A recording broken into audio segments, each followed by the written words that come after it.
Bonjour à tous, c'est Christian Califano. Écoutez, je voulais vous faire une petite vidéo pour vous dire qu'il n'y aura pas d'émission ce soir car nous avons décidé de prendre quelques jours de vacances.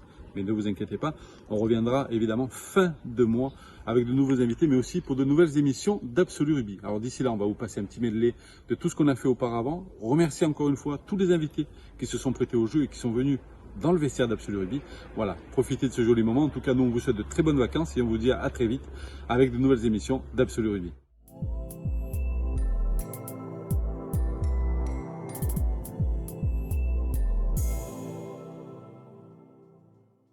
À chaque fois qu'il y avait une soirée déguisée, elle me déguisait en Kali, donc du coup avec un maillot de rugby, un short et feu, vas-y, un bon 8 autour de la... On buvait des cafés comme ça avec les straps, la vaseline sur les arcades, le maillot, c'était sûr. Le garçon, tu as beau l'imposer la vidéo, s'il en a rien à carrer, il va te dire oui. Mais entre là, ça sort. Je suis appelé par Bernard Laporte. Il m'appelle sur mon téléphone, moi je décroche et il me dit oui, tu viens avec nous, il y a un tel qui est blessé, c'est toi qui pars en Nouvelle-Zélande. Moi je dis c'est qui là, c'est bon, arrêtez de vous foutre de ma gueule, et je raccroche.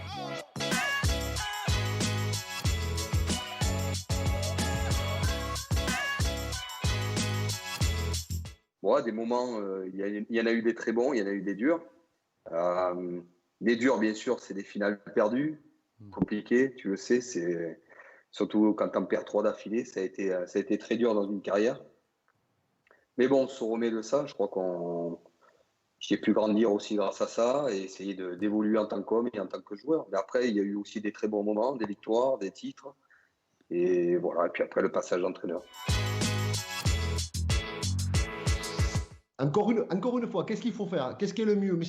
C'est imposer les choses, c'est responsabiliser les hommes, mais c'est trouver des artifices qui puissent les éduquer et leur faire adhérer à une certaine... Le garçon, tu as beau l'imposer la vidéo, s'il n'en a rien à carrer, il va te dire oui. Mais entre là, ça sort là. Donc, qu'est-ce qui est bien? C'est de dire, ouais, moi, je justifie mon travail, c'est d'aller un peu plus loin. L'outil vidéo, pour moi, il s'apparente à un outil. Tu t'en sers ou tu t'en sers pas. Tu t'en sers pour être meilleur. Mais pour moi, ça peut être un argument aussi de dire, écoute, tu joues pas parce qu'à un moment donné, il te manque un truc. Tu peux t'en servir. Mais voilà, tu mets toi à disposition des outils ou des méthodes d'entraînement pour rendre tes joueurs meilleurs, individuellement et collectivement.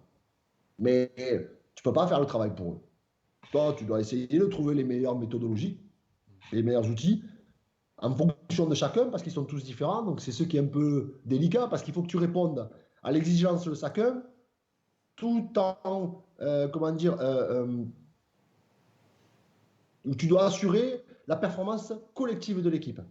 C'est là où peut-être le curseur, tu le montes, tu le descends, tu joues un petit peu. Ouais, c'était un moment difficile parce que quand l'arbitre a décidé de reporter le match, je crois que c'était 1 heure après. Donc là, on était monté, on va dire, en puissance pour arriver sur la sortie des vestiaires bien chaud. Donc la pression qui redescend. Moi, j'ai cette image, je me regarde, je me souviens parfaitement, on était dans les vestiaires, grand silence, et le match était reporté, je crois, au début, c'est une demi-heure, je crois que c'est ça. Et on buvait des cafés comme ça avec des straps, la vaseline sur les arcades, le maillot, c'était surréaliste d'attendre comme ça, un match international. Moi, ça m'était jamais arrivé, d'un match décalé par rapport à une situation exceptionnelle. Et je crois qu'il y a eu deux arrêts de plus, je crois que ça a été reporté 2 fois. Donc c'est très compliqué parce que tu fais monter l'adrénaline pour la faire redescendre, pour la faire remonter, c'est dur. Psychologiquement, bon, physiquement, t'es bien, donc il n'y a pas de souci. T'es en demi, normalement, t'es bien. Mais c'est très dur, comme ça a dû être dur pour les Sudaf, c'est évident. Disons que celui qui le fait tomber, c'est moi en plus. Donc c'est assez incroyable parce qu'il y a un jeu au pied, donc je vais au duel. Je mets une petite claquette en arrière parce que les conditions climatiques étaient terribles. Le ballon, c'était une vraie savonnette. Et Abdel récupère le ballon. Et si tu préfères, en tombant, il prend appui sur moi et c'est moi qui le fait vaciller. Alors après, qui marque pas, mais comme dit Olivier, c'est le film du match. J'ai envie de dire que sur la Coupe du Monde, on aurait mérité plus de perdre contre l'Écosse. Nous, on a 3 essais qui sont refusés. Et puis on a surtout, voilà, cette fin de match. Mais après, bon, on refera pas l'histoire, mais dans un rugby moderne, l'arbitre, maintenant, il est obligé de donner cette pénalité. C'est-à-dire qu'une fois, on les soulève, mais 3 fois, on les emporte. Ils sont obligés d'écrouler. Si tu préfères, on reste 5 minutes à 5 mètres de la ligne. Mais bon, c'est la fin de match et tu as l'impression que il va jamais rien donner, tu vois ce que je veux dire. C'était la première compétition où l'Afrique du Sud revenait. Hein, c'était la première Coupe du Monde de l'Afrique du Sud. Donc, avec le contexte politique du pays, Nelson Mandela, cette dimension politique, je l'ai comprise après la compétition. On découvrait ce pays. Nous, on l'avait découvert en 93. J'avais été reçu par le président de l'époque, De Clercq, qui nous avait reçu une heure et demie de temps et qui nous avait expliqué ce qui allait se passer. On parle très peu de De Clercq, mais il nous avait expliqué ce qui allait se passer, l'arrivée de Mandela, l'évolution dans ce pays-là, l'évolution politique.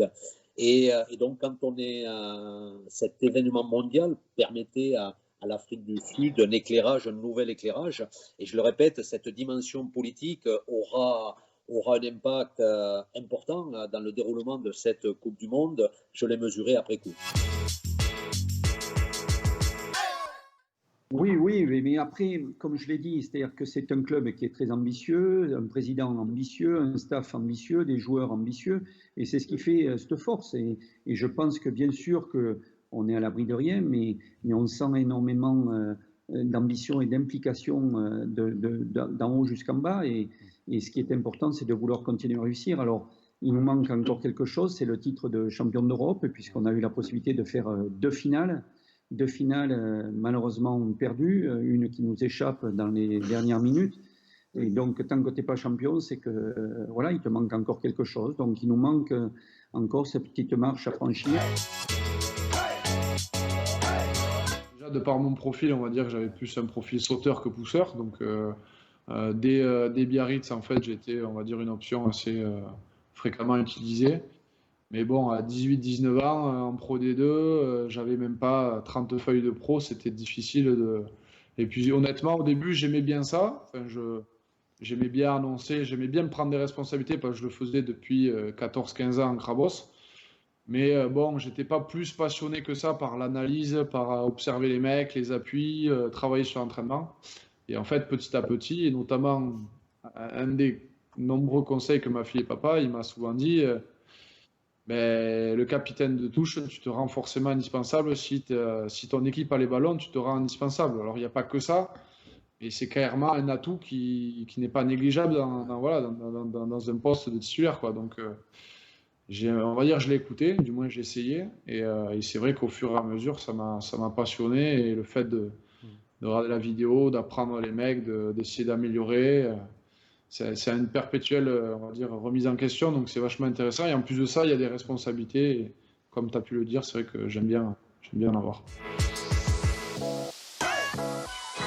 On peut imaginer qu'il avait quand même quelques idoles de jeunesse, non? Est-ce que tu peux nous en dire quelques-unes? Ah ouais, je crois que, je sais pas, je crois qu'il est présent avec nous en plus. Il est là. Ouais, je me déguisais souvent en Christian Califano. Donc, du coup, pour l'anecdote, je mettais du vrai strap en fait sur la tête. Que mes cousines, à chaque fois qu'il y avait une soirée déguisée, elles me déguisaient en Cali. Donc, du coup, avec un maillot de rugby, un short et feu, vas-y, un bon 8 autour de la tête. Et voilà, c'est bon, quoi. C'est top. Gilbert Pontens, qui est d'abord venu me chercher pour être conseiller du président. C'était lui le président. Et puis, par la force des choses, après, Philippe Jacquemer a fait que je suis devenu président du club et ça fait ma deuxième saison, pardon. Donc voilà, on essaie de prendre ses marques et de faire évoluer le club avec pas mal de chamboulements aussi dans les divisions fédérales et nationales. Alors, j'interviens sur le sportif, bien sûr. J'ai, entre guillemets, la légitimité de dire ça. Après, est-ce que c'est un bien pour le club? C'est pas moi qui vais répondre parce que je ne peux pas être juge et parti. Ouais. Par contre, c'est vrai que de connaître un peu toutes les strates, je sais ce que je peux me permettre et pas me permettre avec des entraîneurs. Parce que quand j'étais entraîneur, je savais ce qui méritait un peu quand le président venait mettre son nez dans la compo d'équipe. Je sais aussi comment réagit un joueur quand il ne joue pas ou quand il est remplaçant. C'est vrai que c'est un plus. Maintenant, il ne faut pas rester toujours tombé. Je dirais que le mauvais côté des choses, c'est que je tombe assez vite dans l'affect. Rencontre avec un homme qui aura changé beaucoup de choses, c'est Guy Novès. Bah, forcément, tu sais, dans toutes les passes de ta vie sportive notamment, mais de la vie en général, il y a des hommes qui te marquent et des hommes qui sont ou là pour t'aider ou pas, mais ceux qui sont là pour te faire grandir, en tout cas, Guy a été un de ces hommes-là. Et dans cette période quasiment de 10 ans au stade, Guy a été celui qui, pour moi, a fait la réussite, en tout cas la mienne, ça c'est une certitude. Je ne crois pas qu'on l'attribue à l'entraîneur, la réussite, on doit se l'attribuer à soi. Il faut être égoïste à des moments aussi et se dire que si on n'avait pas eu la qualité, Guy ne serait pas venu nous chercher, Guy ne nous aurait pas fait jouer. Mais il a été un des éléments moteurs et clés pour ma réussite. Et moi, ça, je l'ai toujours dit. Je crois qu'au-delà de notre affect, comme on pouvait s'aimer tous, hein, parce que cette période-là, il n'y avait pas d'homme qu'on n'aimait pas, on s'aimait tous. Et on s'aime encore, donc ça veut dire que ça a été très fort. Mais au-delà de ça, il a été celui qui nous a... Ça a été le berger, quoi, qui nous a conduit, qui a conduit le troupeau. Appelé en équipe de France cette année-là, en juin 2007. Je crois qu'il y a blessure d'un joueur et moi derrière je suis appelé par Bernard Laporte. Il m'appelle sur mon téléphone, moi je décroche et il me dit oui, tu viens avec nous, il y a un tel qui est blessé, c'est toi qui pars en Nouvelle-Zélande. Moi je dis c'est qui là, c'est bon, arrêtez de vous foutre de ma gueule et je raccroche. Et en fait, c'est un dirigeant qui vient me dire oui, il y a Bernard Laporte qui essaie de t'appeler, tu dois partir à Paris le lendemain. Voilà, donc ouais, moi je suis arrivé à l'hôtel de l'équipe de France, enfin à l'hôtel, c'est à l'aéroport, je crois qu'on avait rendez-vous. Et voilà, là, il y avait toi, Cali, il y avait Castagnez, il y avait Chabal, Guémagne, si je me souviens bien aussi.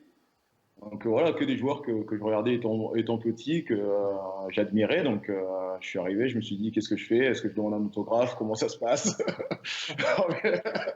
Voilà, c'était vraiment fou pour moi, c'était dingue et j'en revenais pas. Moi, c'est clairement un objectif. Après, j'y suis depuis 5 ans maintenant. Je sais très bien que ça peut aller vite dans un sens comme dans l'autre. Donc ça, forcément, on se projette. Mais je veux dire, il y a tellement d'étapes avant. Je veux dire, par exemple, l'équipe qui a commencé contre l'Angleterre au premier match, il y en a peut-être qui n'y sont même pas à la Coupe du Monde. Donc c'est tellement dur à se projeter. Je pense que il y a quelque chose qui est en train de se créer depuis la Coupe du Monde. Il y a l'arrivage d'une nouvelle génération aussi qui a cet effet un peu d'insouciance, de plaisir, de sourire. Et je pense que c'était un peu ce qu'on avait besoin parce que la qualité, on l'avait. Je veux dire, moi j'ai baigné avec les anciens et qui nous ont appris. Franchement, je regrette vraiment pas d'avoir appris à leur côté parce qu'il y a vraiment une génération qui était top. Nous, ils nous ont couvés. Ils sont toujours montés au front pour nous protéger. Maintenant, voilà, on était dans une phase aussi de négatif et on n'arrivait jamais à s'en sortir. Du moment qu'on faisait un bon match, le match d'après, on était capable de se planter. Donc, c'est ça qui était un peu énervant. Mais avec cette génération-là, je trouve qu'il y a de l'insouciance qui prend le dessus et c'est ça qui nous fait prendre beaucoup de plaisir. Voilà, maintenant, il ne faut pas se le cacher, on est aussi très bien entouré. Il n'y a rien qui est laissé au hasard, tous les aspects du rugby, mais les aspects à côté du rugby, tout est pris en charge. Et nous, ça nous déleste aussi de pas mal de choses et on se concentre pas mal sur le rugby. Toulouse, c'est le club référence déjà à Midi-Pyrénées, ex-Midi-Pyrénées, puis bien sûr en France. Et quand j'étais à l'école de rugby à Groyer, on regardait toujours les Toulousains avec beaucoup de peur et de crainte avant les matchs. C'était un peu l'ogre, on va dire, qui faisait déjouer l'équipe de Groyer, puisque Groyer a perdu régulièrement en phase finale contre Toulouse. Et bien sûr, ça donnait aussi envie du coup de pouvoir rejoindre le Stade Toulousain, mais avec toujours le doute de savoir si j'allais jouer, j'allais avoir ma place, etc. Et donc le Stade Toulousain était venu me voir quand même à la fin de la première année avec Colomiers. Mais il me restait encore une année de contrat, c'était pas évident. Donc on a attendu la deuxième année pour partir. Et voilà, M. Benichou m'a aidé aussi, a été conciliant par rapport à tout ça. Puis c'est vrai que je suis heureux de pouvoir avoir cette expérience. J'avais aussi la possibilité de partir à Montferrand à ce moment-là, mais bon, c'était cohérent de rester dans la région avec les amis, voilà, de favoriser la filière locale, on va dire. Ton arrivée en France, 2-3 années après, tu te retrouves en équipe de France. Mais justement, comment ça s'est passé pour toi?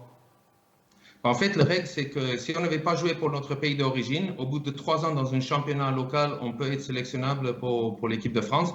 Et donc, c'est ce qui est arrivé, c'est qu'après le final gagné en 2003, j'étais sélectionnable. Et donc, moi, je pars en vacances déjà après la semaine qu'on a passé pour fêter le bouclier, ce qui était incroyable. Je pars en Afrique du Sud et mon père, il reçoit un téléphone, parce qu'à l'époque, on n'avait pas encore, moi, je n'avais pas un téléphone portable, donc je l'appelle sur mon téléphone, c'était mon agent à l'époque, qui m'a dit, félicitations, tu es sélectionné en équipe de France. Donc, je n'ai pas trop bien compris, encore que je ne parlais pas très bien français à l'époque, et aussi, quand on appelle comme ça, de quelque part, on ne le croit pas. Et je dis, est-ce que c'est un groupe élargi, un groupe d'entraînement, etc. Il dit, non, pour cette année-là, ils ont choisi directement. Ce n'était pas un groupe d'essai, ils ont choisi directement. Et donc là, c'était énorme. Je pense qu'on se rappelle aussi les images de Scott Spedding qui a pleuré quand il a eu les nouvelles aussi. Je pense que pour nous qui ne sont pas français de naissance, mais qui sont français de cœur, et au moins, je dis toujours, je suis plus français au niveau rugby que sud-africain, c'est une énorme fierté pour nous d'arriver au plus haut niveau et représenter. Surtout aussi, c'est bien de représenter de la France, mais quand on puisse aller pour une Coupe du Monde, c'est particulier. Et donc, non, que de joie. J'étais à la maison en Afrique du Sud, donc on était juste en famille.